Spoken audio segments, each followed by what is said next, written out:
Imagine this. You are standing at the edge of diving board. It's high. The water below looks far away, and you feel frozen. Your heart is pounding. Your hands are sweaty, and you think, what if I slip? What if I hit the water wrong? What if everyone laughs at me? Fear takes over, and suddenly you are stepping back, unable to move forward. Sound familiar? This could be any situation. Public speaking, asking for a promotion, or starting something new. Fear shows up, and it feels bigger than you. We have all been there, haven't we?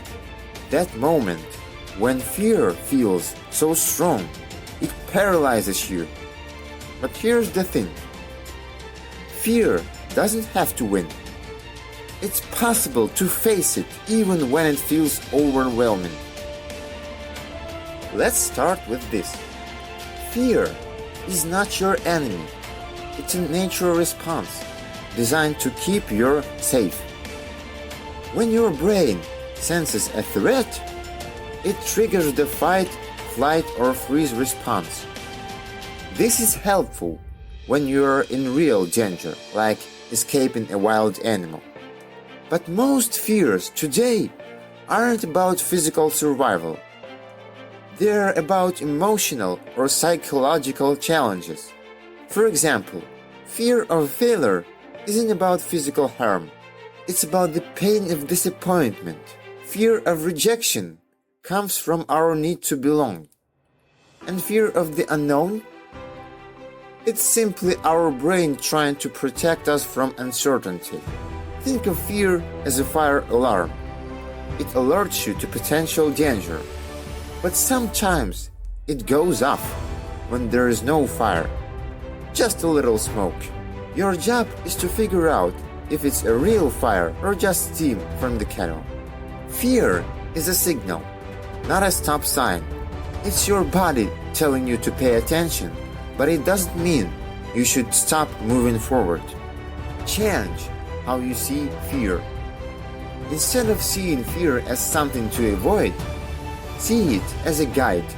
Fear often shows up when you're stepping out of your comfort zone, and that's where growth happens. The very presence of fear can mean you are about to do something meaningful. The opportunity mindset. Think about successful people. Do you really think they never feel fear? Of course, they do.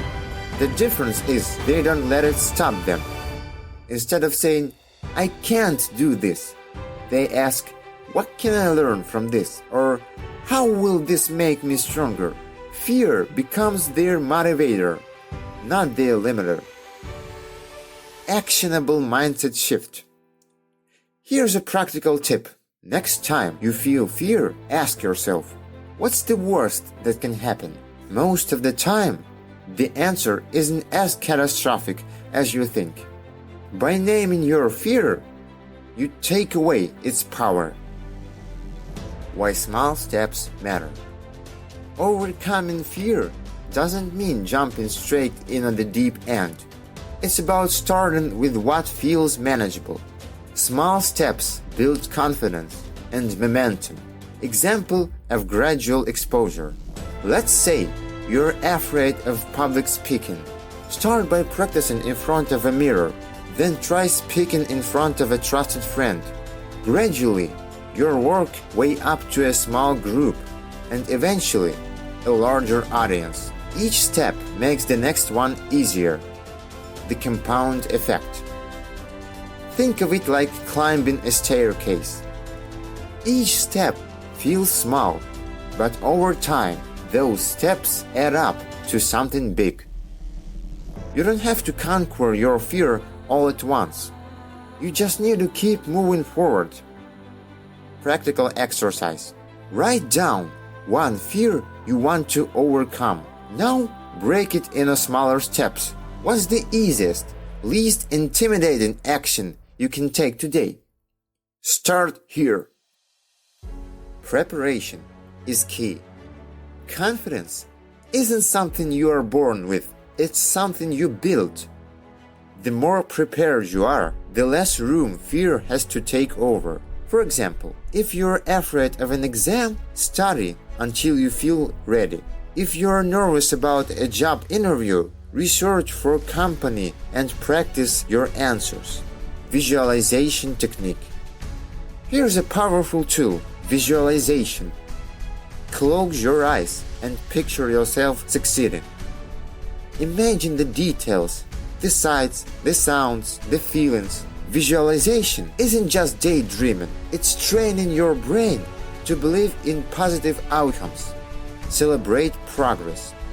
Don't wait for the final victory to celebrate. Every small win matters. Each step you take towards your fear is proof that you are stronger than you think. Celebrate those moments to reinforce your confidence. A simple but effective technique. Here's a trick to stop overthinking.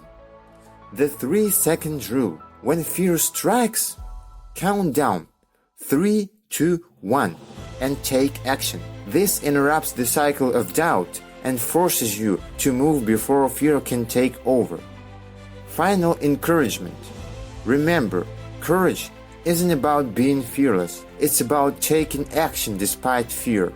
Every time you face your fear, no matter how small, you're building a stronger, braver version of yourself. Call to action. Now it's your turn. What fear are you ready to face today?